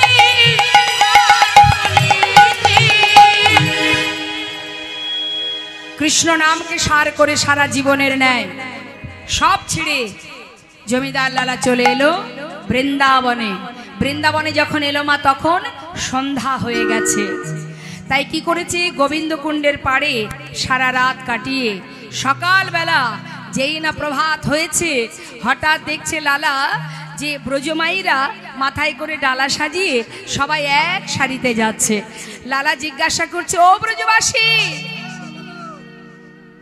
তোমরা সবাই কোথায় যাচ্ছ? আমরা বাঁকে বিহারীর মন্দিরে যাচ্ছি। ও দেখো আমি তো পথঘাট চিনি না, তুমি মন্দিরে বাঁকে বিহারীর মন্দিরে যাচ্ছ, আমাকে একটু নিয়ে যাবে? তুমি নতুন বুঝি? হ্যাঁ আমি কিছুই চিনি না। না বলছি কেন নিয়ে যাব না, বাঁকে বিহারীর মন্দিরে যদি যেতে হয় আমাদের সঙ্গেই চলো, তবে আমরা যা গাইব তুমি আমাদের পাচু পাচু সেই নাম করতে করতে এসো। কি নাম?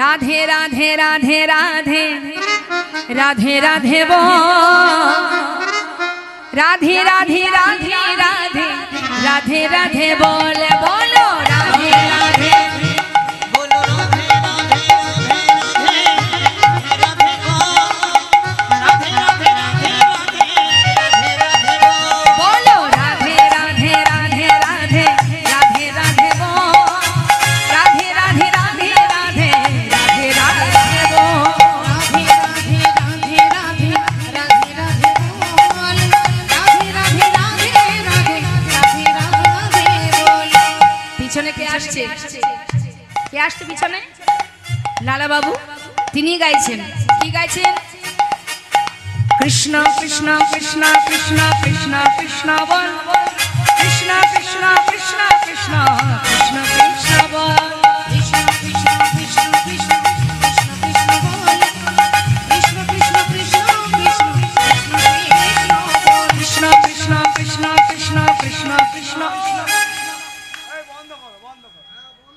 কেন ছো-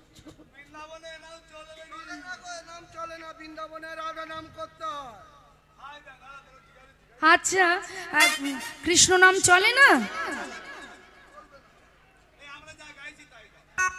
তা কেন হবে তোমরা রাধা নাম করছো আমি কৃষ্ণ নাম করছি দুজনের নামই হচ্ছে সেটাই ভালো নয়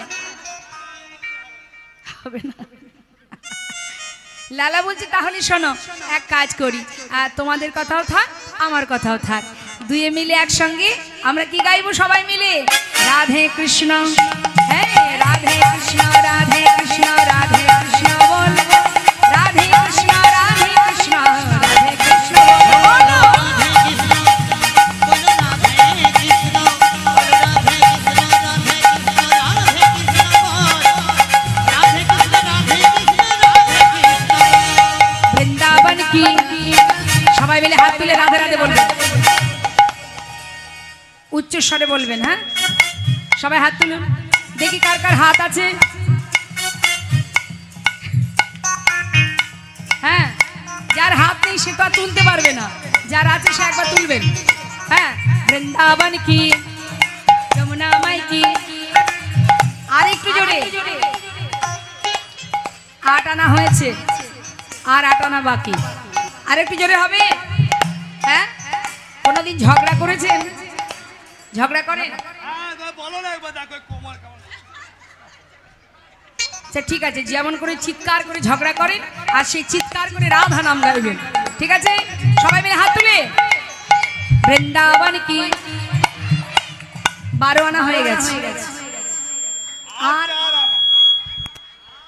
আর একটু জোরে হবে মা হবে তো বৃন্দাবন কি যমুনা মাই কি রাধা কুণ্ড কি শ্যাম কুণ্ড কি গোবিন্দ কুণ্ড কি বিলাসবন কি মধুবন কি মিধুবন কি কেশি ঘাট কি বংশীবন কি মোহনবন কি মাধবীবন কি লৌহবন কি তাম্রবন কি কমলবন কি ভণ্ডীবন কি आगे पीछे दाहिने बाएं बोल बोल में ऊपर नीचे बोलो राधे राधे राधे राधे राधे राधे बोल राधे राधे राधे राधे राधे राधे राधे राधे राधे राधे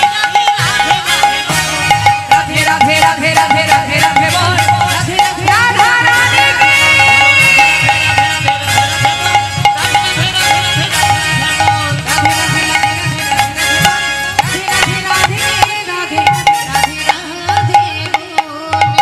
বলিয়ে বাঁকে বিহারী লাল কি কোথায় এলাম আমরা তাহলে মা বাঁকে বিহারীর মন্দিরে হ্যাঁ বসুন বসুন সবাই বসুন হবে বাঁকে বিহারীর মন্দিরে সমস্ত ব্রজমাইরা ভগবানের সেবা দিয়ে লালাকে ভালো প্রসাদ দিল লালা উদর পরিপূর্ণ করে সেবা করলেন মা সেবার পর কি হয় খাওয়া দাওয়াটা যদি ভালো হয় তারপরে কি হয় একটু অলসতা আসে না এখন লালার একটু ঘুম ঘুম পাচ্ছে তাই সে কি করেছে তাড়াতাড়ি করে সেবা করে নিয়ে ওই গোবিন্দ কুণ্ডের পাড়ে বালির ওপরে শুয়ে আছে কিন্তু শুয়ে থাকলে কি হবে, ঠিক ঘুম হচ্ছে না বলে যতই হোক, আগে তো তিনি জমিদার ছিলেন, জমিদারের বিছানায় ঘুমিয়েছিলেন, এত সুখ এত আনন্দ, হ্যাঁ সেগুলো তো পুরোপুরি এখনো মুছে যায়নি মা, কিছুটা হলেও আছে। এখন ঠিক ঘুম হচ্ছে না বলে কিছুটা বালি এক জায়গায় করে তার উপরে মাথা রেখে ঘুমিয়ে আছে। হরি বল। এইভাবে যেই না রাতটা পার হয়ে প্রভাত হলো, হঠাৎ লালার চোখ খুলে দেখছে তার সামনে এক বাবাজি দাঁড়িয়ে আছে। হন্তদন্ত হয়ে বালি থেকে উঠে করজোড়ে জিজ্ঞাসা করছে, বাবাজি আপনার পরিচয়? বাবাজি বলছে, আহা, পাশে এক ব্রজবাসী বলছে ইনি হলেন বৃন্দাবনের বাবাজি, ওনার নাম কৃষ্ণদাস বাবাজি। বাবাজি এই বৃন্দাবনে কোথায় আমার গোবিন্দ আছে সেটা কি একবার বলে দিতে পারবে? বলো না বাবাজি। বাবাজি বলছে, দাঁড়াও, তুমি কোথা থেকে এসেছো, কি তোমার পরিচয়? আমার নাম লালা। লালা? কোন লালা? তোমার ঠিকানা কোথায়? আমি বাংলার মুর্শিদাবাদ জেলা থেকে আসছি। ও দাঁড়াও দাঁড়াও দাঁড়াও, সেই মুর্শিদাবাদের সেই জমিদার, মস্ত বড় জমিদার লালা বাবু, তুমি কি সেই লালা? বাবাজি এক সময় আমি ছিলাম, আজ আর আমি জমিদার নই, শুধুমাত্র আমি গোবিন্দের দেখা পাবার জন্য, ভগবানের চরণ পাবার জন্য আমি এসেছি, সর্বস্ব ত্যাগ করে আমি এসেছি। লালা দাঁড়াও, সর্বস্ব ত্যাগ করে তুমি এসেছো, তুমি এখানে ভগবানের দেখা পাওয়ার জন্য, খুব ভালো কথা। সুন্দর করে বালিশ তৈরি করে বালির বিছানায় ঘুমিয়ে আছো, বলি সেই যে জমিদারি বিছানার সেই যে সুখ, সেই আরাম আয়েশ, সেটা বুঝি এখনো পুরোপুরি মোছেনি, তাই না? যেই না বলা বাবা এক সেই মুষ্টাঘাতে বালিটি, মানে বালির বালিশটি ভেঙে ফেললো মা। করজোড়ে বললেন, বাবাজি তুমি একবার বলে দাও না, আমি কোথায় গেলে তার দেখা পাবো? লালা সর্বস্ব ত্যাগ করে এসেছো, মন্দিরে মন্দিরে ভালো ভালো প্রসাদ সেবা করছো, বালির বিছানায় ঘুমিয়ে রাত কাটাচ্ছ, এইভাবে যদি কেউ বৃন্দাবনে দিন কাটে তাহলে কি সে গোবিন্দের দেখা পায়? সংসারে যেমন কর্ম করলে তবে ফল পাওয়া যায়, তেমন গোবিন্দের দেখা করতে গেলে গোবিন্দের সংসারেও কর্ম করতে হয়। পারবে কর্ম করতে? বাবাজি যে কর্মই হোক আমি করতে রাজি। তোমার দীক্ষা হয়েছে? না। দীক্ষা না হলে তার দেখা পাবে কি করে? আগে তো দীক্ষা হোক, তাহলে বাবাজি সেটাই যদি হয়ে থাকে, চরণটা জড়িয়ে ধরেছে মা, সাধুর চরণ ধরি কইলালা কৃপা করি, অধমেরে কর এই ভিক্ষা,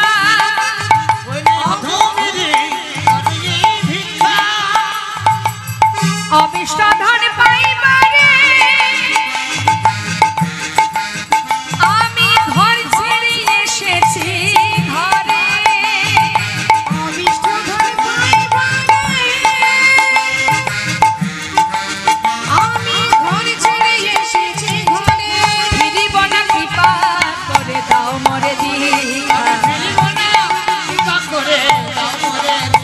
আমি আর তো ঘরে ফিরব না গো, আর তো ঘরে ফিরব না গো, আর তো ঘরে ফিরব না গো,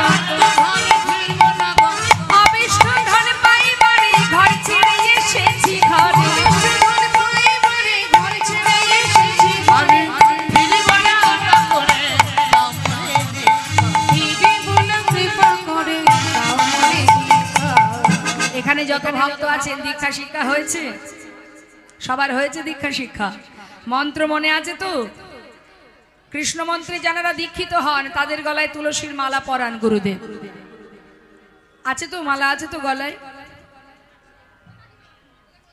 সবার আছে? জয় রাধেশ্যাম। তুলসীর মালা কণ্ঠে পরিধান না করলে আপনি ভগবানের সেবা দেবেন, ভগবানের সেবায় তুলসী পাতা না থাকলে যেমন গ্রহণ করেন না, আপনি যখন ভগবানের সেবা দেবেন আপনার অঙ্গে যদি তুলসী না থাকে তাহলে আপনাকেও ভগবান গ্রহণ করবে না। তাই গৌর হরি বল। তাই তুলসী অঙ্গে পরিধান করে তারপরে ভগবানের সেবা দিতে হয়। হ্যাঁ, তা দেখুন মা বলছে তোমার দীক্ষা হলে যত সময় তোমার দীক্ষা না হবে তুমি তার দেখা পাবে না। যেই না সাধুর চরণ ধরেছে, বাবাজি তুমি আমায় তাহলে মন্ত্র দিয়ে দাও, বলছে সময় হয়নি এখনো, সময় এখনো হয়নি, দীক্ষা নিতে গেলেও তার উপযুক্ত সময় প্রয়োজন। বেশ বাবাজি, তাহলে আমি কি করব? শোনো লালা, তুমি ছিলে মস্ত বড় জমিদার, জীবনে অনেক অর্থ উপার্জন করেছো, অনেক দান ধ্যান করেছো, তার বিনিময়ে অনেক সময় অর্থ বা ধন সম্পদ দান করলে ভিতরে অহংকার জন্মায়। কি গো মা, হয় না? কেউ যদি মনে করুন 500টা বস্ত্র দান করলো, তার ভিতরে একটা অহংকার আসবে, দম্ভ আসবে, কি আমি এত বস্ত্র দিয়েছি। তাই দান ধ্যান করবার পর যদি ভিতরে অহংকার জন্মায়, তাই তোমার উপযুক্ত কাজ কি? ভিক্ষার ঝুলি কাঁধে নিয়ে দাঁড়ে দাঁড়ে ভিক্ষা করা। শোনো লালা, কাউকে বাদ দেবে না, সবার দাঁড়ে দাঁড়ে ভিক্ষা করবে। কেমন? কাঁধে ভিক্ষার ঝুলি উঠে গেল মা, এবার ভিক্ষার ঝুলা নিয়ে দাঁড়ে দাঁড়ে ভিক্ষা করতে শুরু করলো। বেশ কয়দিন ধরে ভিক্ষা করতে করতে হঠাৎ একদিন তার স্ত্রী, তার পুত্র নারায়ণ এবং তার কন্যা তিনজনে মুর্শিদাবাদ থেকে বৃন্দাবনে গেল তার সঙ্গে দেখা করতে। হঠাৎ স্বামীর কাঁধে ভিক্ষার ঝোলা দেখে তার স্ত্রী কাত্যায়নী মুখের দিকে তাকিয়ে চোখের জলে বুক ভাসিয়ে কাঁদছে। স্বামী, এ তোমার কেমন বেশ? আমি দেখতে পাচ্ছি না, এত বড় জমিদার তুমি, যার জীবনে এত সুখ এত আনন্দ, যে কিনা সুখে স্বাচ্ছন্দ্যে জীবন কাটিয়েছে, আজ তার কাঁধে ভিক্ষার ঝোলা। আমি সইতে পারছি না স্বামী, তুমি ফিরে চলো। কাত্যায়নী, আমাকে আর বাধা দেবে না, আমি আর অন্য কোথাও যাব না। কেন জানো? আমি তো আমার ঘরে ফিরে এসেছি, এটাই আমার ঘর, এটাই আমার ঠিকানা, তাই তোমরা চলে যাও। ছেলে নারায়ণ বললেন, বাবা তুমি যদি না যাও তাহলে এই বৃন্দাবনে একটা মন্দির করে দিই, যেখানে তুমি থাকবে। তুই যদি করে দিস আমার কোনো বাধা নেই, কারণ ওই অর্থ সম্পদে আমি আর হাত দেব না। একটা মন্দির নির্মাণ হলো মা, যার নাম লালাবাবুর মন্দির। সবাই বৃন্দাবনে যারা গেছেন দেখেছেন, রাধাকুণ্ডের পাশেই আছে লালার মন্দির। সেখানে একটা বিগ্রহ স্থাপন হলো, যার নাম কৃষ্ণচন্দ্র মা। কিন্তু লালার দুঃখ কি, তার যেহেতু দীক্ষা হয়নি, সেই জন্য সে কিন্তু ভগবানের সেবা দিতে পারে না। মন্দিরের সেবা দেওয়ার জন্য এক পুরোহিত রেখেছে। আর লালার এটাই দুঃখ যে আমি ভিক্ষা করে নিয়ে আসি, কিন্তু আমি নিজে হাতে সেবা দিতে পারি না। কেন কেন আমার দীক্ষা হচ্ছে না? কি অপরাধ আমার? কি অপরাধের কারণে দীক্ষা হচ্ছে না? প্রতিদিন ভগবানের সামনে বসে, মন্দিরে ভগবানের সামনে বসে চোখের জলে লালা বুক ভাসিয়ে কাঁদে। একবার বলো দয়াময়, কি আমার অপরাধ? প্রতিদিন কাঁদে মা, নিজে হাতে ভগবানের সেবা দিতে পারে না, তাই প্রতিদিন দুঃখ করে, প্রভু কবে তোমাকে নিজে হাতে সেবা দেব। একদিন মনের দুঃখে পূজারীকে বলছে, পূজারী আমি বড় দুর্ভাগা গো, জানো পূজারী, প্রতিদিনই তুমি ভগবানের সেবা দাও, আমি দিতে পারি না। জানি না পূজারী কেন আমার দীক্ষা হলো না, কি জানি না আমার আর কোনো অপরাধ আছে কিনা, কেন আজ আমি প্রভুকে নিজে হাতে সেবা দিতে পারি না। পূজারী একটা কথা বলবো? বলো। পূজারী আমি ওই গুহার মধ্যে বসে বসে একটু ভজন করব, তুমি মন্দিরে ভোগ নিবেদন করে আমাকে একটু প্রসাদ দিয়ে আসবে, কেমন? আজ আর ভালো লাগছে না, আজ আমি একটু ভজনে বসবো। বেশ, গুহার মধ্যে গিয়ে ভজনে বসলেন, আর এদিকে পূজারী ভোগ নিবেদন করছে। গুহার মধ্যে বসে যখন ভজনে রতমা প্রতিজ্ঞা করলেন, লালা দয়াময় শুনেছি তোমাকে ডাকলে নাকি তুমি সাড়া দাও, আমি কেমন করে ডাকিব প্রভু, বলে দাও বলে দাও।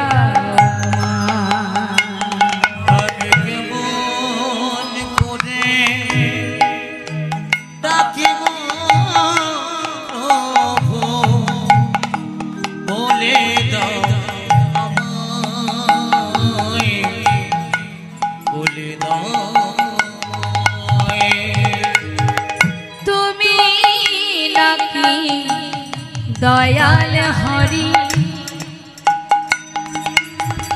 তুমি সবার দয়া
আমিও দেখতে চাই তুমি কত সময় আমার কাছে না এসে থাকতে পারো।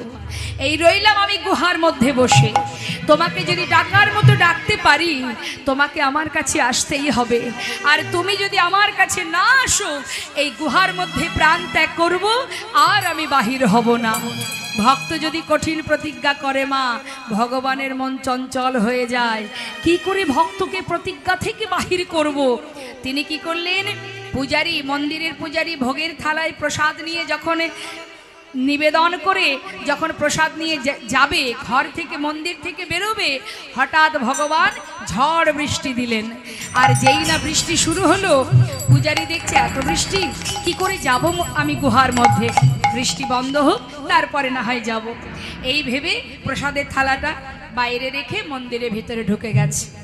এদিকে স্বয়ং করুণাময় গোবিন্দ আমার, আজ তিনি বিলম্ব না করে পূজারী রূপ ধারণ করে সেই প্রসাদের থালা নিয়ে এক পা দুপা করে গুহার ভেতরে যাচ্ছে।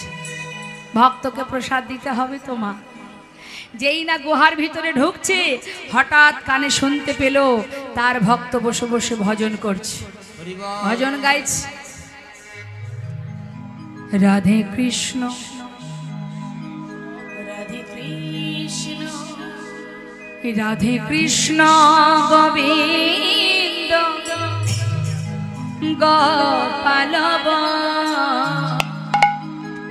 রাধা রমণ হরি হরি হরি রাধে কৃষ্ণ গোবিন্দ গোপাল বল রাধা রমণ হরি হরি হরি বল। রাধে কৃষ্ণ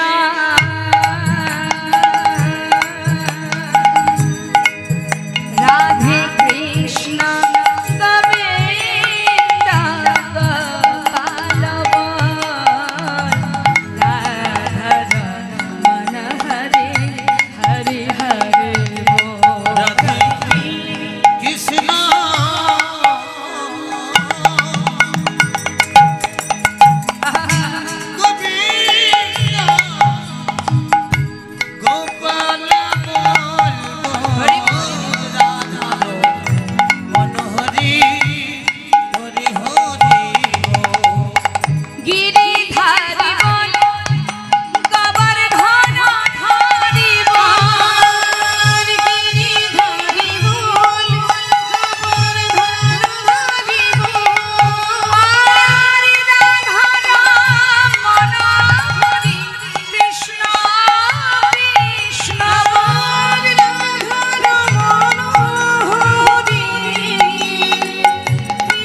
ভগবানের সেবায় লাগতে গেলে বড় কষ্ট করতে হয় মা, অত সহজে আর ভক্ত হওয়া যায় না।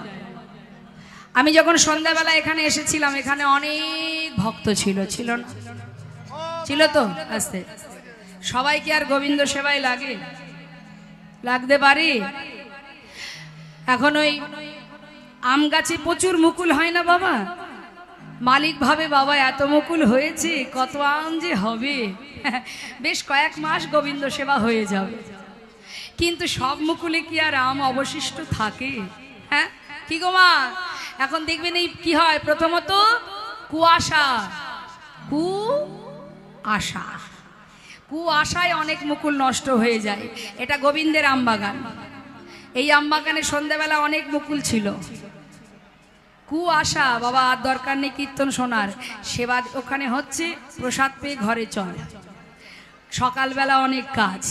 এখন সকাল যদি ভাগ্যে থাকে তবে তো হবে কি মা, তাই না?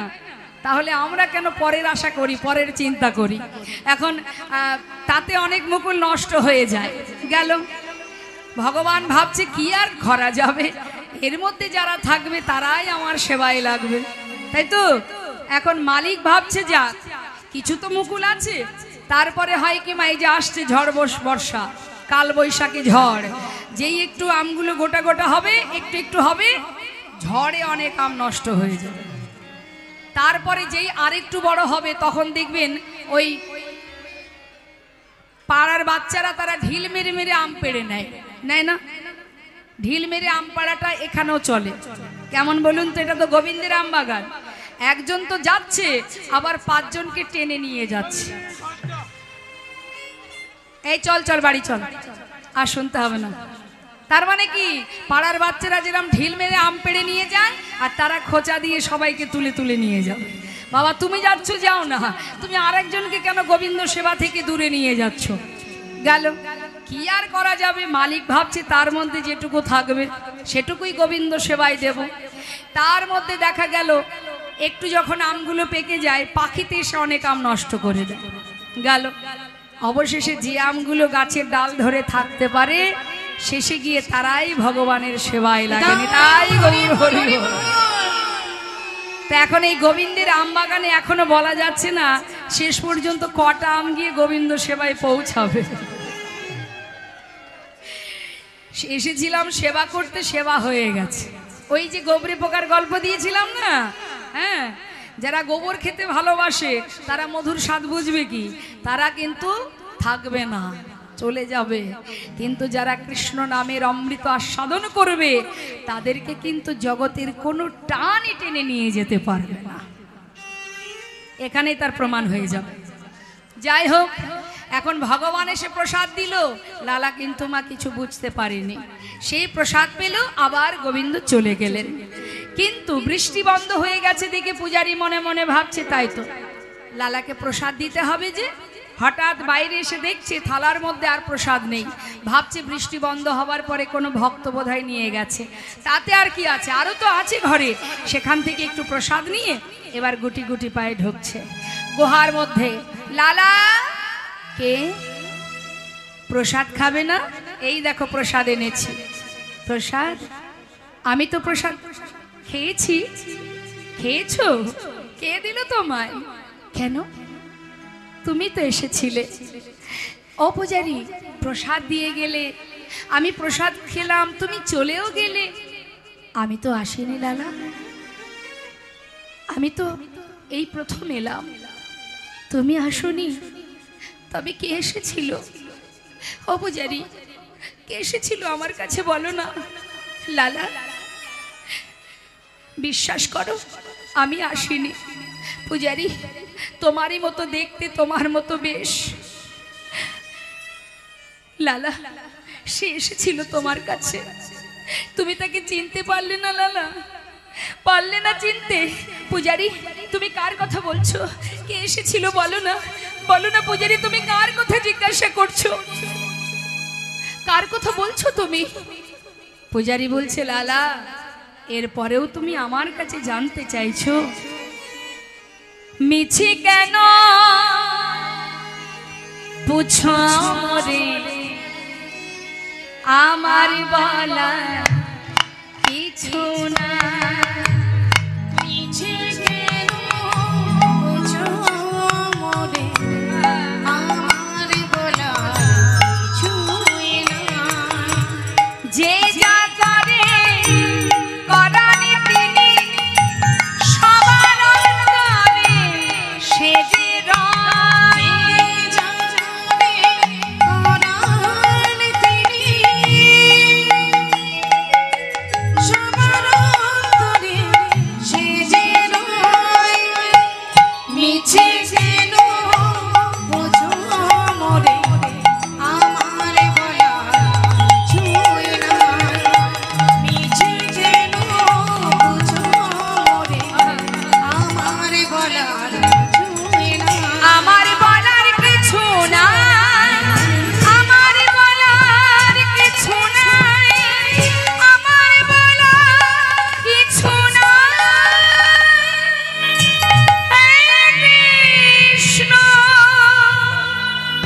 তুমি করুণাময়,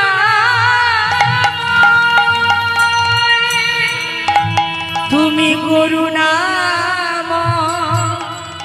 করুণা করো। তুমি করুণাময়, করুণা করো। গুহা থেকে বাইরে বেরিয়ে বাবাজির কাছে গিয়ে চরণটা জড়িয়ে ধরেছে।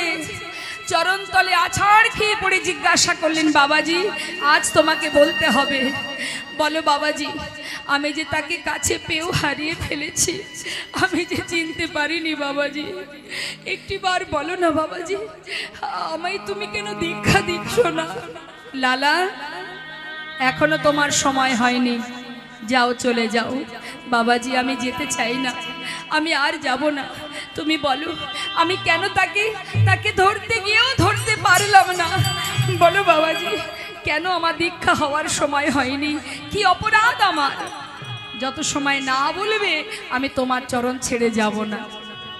তবে শোনো লালা, তোমাকে বলেছিলাম তুমি সবার বাড়ি ভিক্ষা করবে, কিন্তু লালা তুমি প্রত্যেকের ঘরে গিয়েছিলে, কিন্তু একজনের ঘর তুমি বাদ দিয়েছিলে।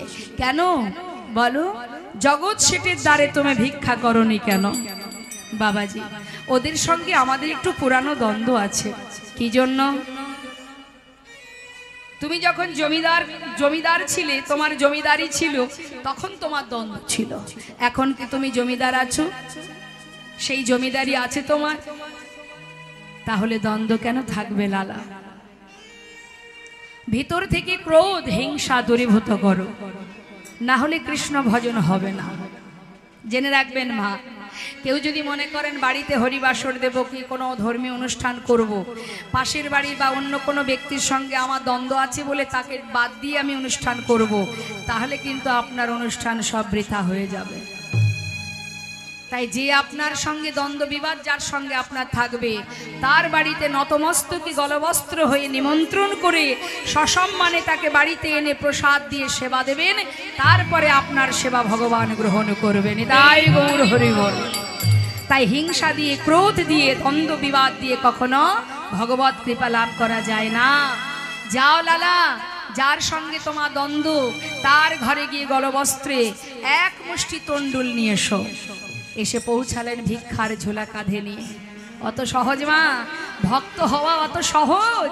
আমাদের ভিতর থেকে আমরা হিংসাকেই দূর করতে পারি না, তাহলে আমরা কি করে ভক্ত হব? সবার মনে হিংসা আছে, এখানে যত ভক্ত, কার মধ্যে হিংসা নেই?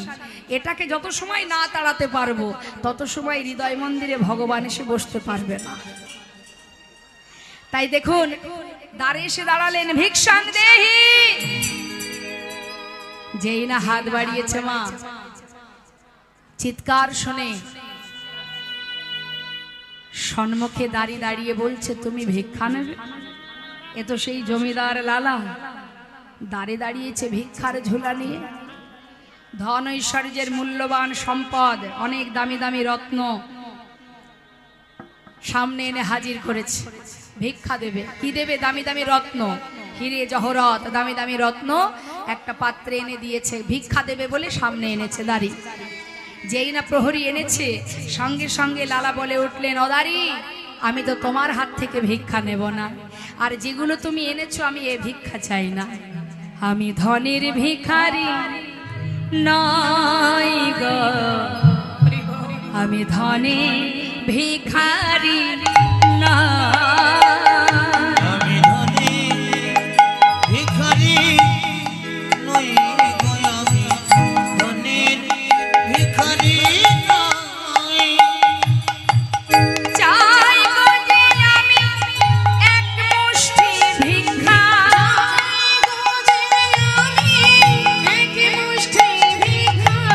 চাই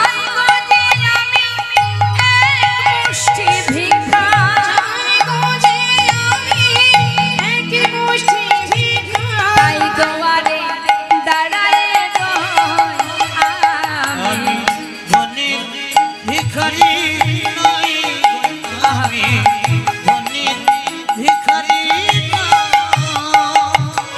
তা যদি মরে এক মুষ্টি ভিক্ষা,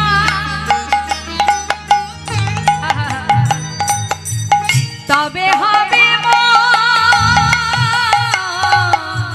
গুরু পদে ভিক্ষা,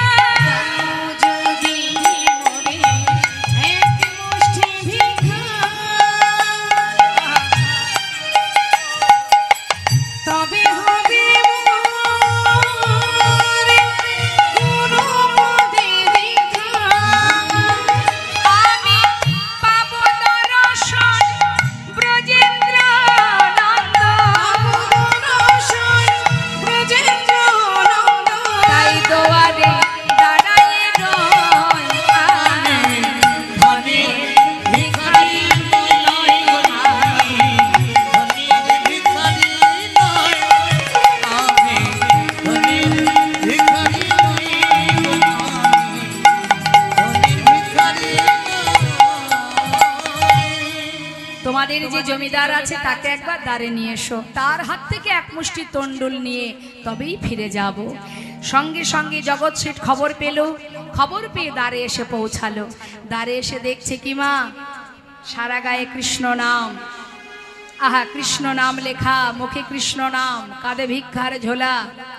জগৎ শেঠ দূর থেকে দেখে মনে মনে ভাবছে এ তো সেই জমিদার লালা, আজ আমার দ্বারে দাঁড়িয়ে আছে ভিক্ষার ঝোলা কাঁধে নিয়ে। মুখের দিকে এক দৃষ্টিতে তাকিয়ে জিজ্ঞাসা করলেন, যে বেশ পরিধান করে আমার দ্বারে দাঁড়িয়েছ,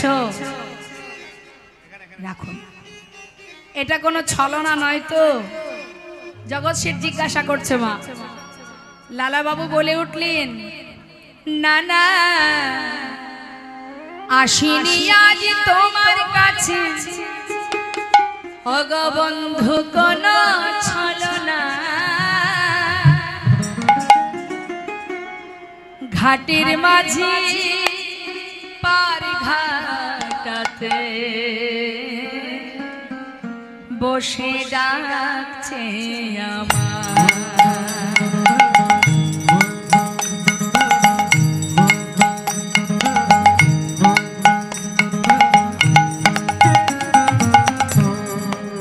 না না, আসিনি আজ তোমার কাছে বন্ধু কোনো ছলনা, ঘাটের মাঝে পার ঘাটাতে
যদি এক মুষ্টি দাও গো ভিক্ষা, তবে হবে মন গুরুপদে দীক্ষা।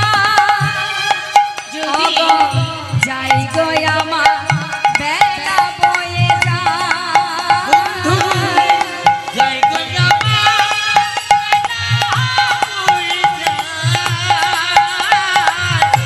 ঘাটের মাঝি নিতাই গৌর হরি বল হরি বল। ডাকিছে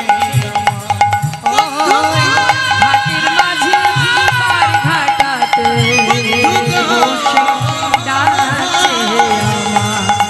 ওই ঘাটের মাঝি পার ঘাটাতে বসে ডাকছে আমার। ওই ঘাটের মাঝি পার ঘাটাতে বসে ডাকছে আমার। বসে ডাকছে আমার। বসে ডাকছে আমার। বসে ডাকছে আমার। এক মুষ্টি তন্ডুলি যেই না লালার আঁচলে দিয়েছে মা, লালা সেই অপেক্ষায় এতদিন ছিলেন। যেই না তন্ডুল পেয়েছে, মনের খুশিতে ছুটতে ছুটতে বাবাজি এনেছি বাবাজি, আমি পেরেছি, আমি ভিক্ষা করতে পেরেছি বাবাজি। এবার তো তুমি কৃপা করো। বাবাজি বলছে দাঁড়াও লালা, অবশ্যই তোমার ভিক্ষা হবে, কিন্তু তোমার পিছনেও কে? আমার পিছনে। পিছন ফিরে দেখছে কি মা? জগৎ শেঠ। হে কি বন্ধু, তুমি তুমি আমার পিছনে কেন? জগৎ শেঠ বললেন, বন্ধু তুমি যখন আমার দ্বারে দাঁড়িয়ে বললে তোমার জীবন বেলা বয়ে যায়, আমি তোমাকে এক মুষ্টি তন্ডুলি দিয়ে আমি আর ঘরে ফিরতে পারিনি বন্ধু। তুমি যে বললে তোমার জীবন বেলা বয়ে যায়, তাহলে তোমার যদি জীবন বেলা বয়ে যায়, আমারও তো জীবন বেলা বয়ে যায়। তাই তোমাকে তন্ডুলি দেওয়ার পর আমি আর ঘরে ফিরতে না পেরে তোমার পাছু পাছু ছুটে এসেছি বন্ধু। আমাকে তুমি গ্রহণ করো, গ্রহণ করো। বাবাজি এ সেই বন্ধু যার ঘরে ভিক্ষায় গিয়েছিলাম, ওকে তুমি কৃপা করো বাবাজি। সব ছেড়ে এসেছে। দুইজন একসঙ্গে মন্ত্র নিল মা। মন্ত্র পাওয়ার পরে গোবিন্দ দেখবার জন্য, গোবিন্দের বদন দেখবার জন্য মন আরো চঞ্চল হয়ে উঠল। এতদিন দীক্ষা পায়নি, তখন যে ব্যাকুলতা ছিল, আজ দীক্ষা পাওয়ার পরে আরো অস্থির হয়ে উঠল। দেখা দাও, দেখা দাও, দেখা দাও, একবার দেখা দাও। মনের দুঃখে চারিপাশে গোটা বৃন্দাবন ঘুরছে, পথে পথে হা কৃষ্ণ কৃষ্ণ বলে কাঁদছে। হঠাৎ মনস্থির করলেন, তুমি যদি দেখা না দাও, যমুনার জলে প্রাণ ত্যাগ করব। লালা যখনই জলে নামতে যাবে, জগৎ শেঠ বললেন, বন্ধু মরতে যদি হয় দুজনে একসঙ্গে মরব। দুই বন্ধু জলে নামছে। ভক্ত যদি এখনো অবস্থায় প্রাণ ত্যাগ করতে যায়, ভগবান কি করে দূরে থাকবেন? ত্রিভঙ্গ বঙ্কিম ঠামে যমুনা পুলিনে দাঁড়িয়ে, বালির আশিতে দাঁড়িয়ে ডাকছে লালা। কে? একবার পিছন ফিরে চেয়ে দেখো। যেই নামা পিছন ফিরে তাকিয়েছে, দেখছে অনাদি আদি গোবিন্দ সর্বকারণের কারণ। ত্রিভঙ্গ বঙ্কিম ঠামে বালুরাশির উপরে তিনি দাঁড়িয়ে আছে, মুরলি হাতে নিয়ে। ছুটে এসে ভগবানের চরণটা জড়িয়ে ধরে আছাড় খেয়ে পড়লেন চরণ তলে। দয়াময় কৃপা হলো প্রভু, এতদিন পর তোমার কৃপা হলো। কি আমি কি দেখছি প্রভু, আমি কি দেখছি? হে করুণাময়, হে দয়া, কথা দাও চরণ ছাড়া করবে না আমায়। চরণটা বুকের মধ্যে জড়িয়ে ধরেছি। লালা ওঠো, লালা ওঠো। দুটি বাহু প্রসার করে লালা ডাকছে, হে গোবিন্দ এসো। আমার চোখের সামনে নয়, আমার হৃদয় মাঝে এসো। মম অন্তর মন্দিরে এসো, এসো মাধব কৃষ্ণ গোপাল এসো। মাধব কৃষ্ণ গোপাল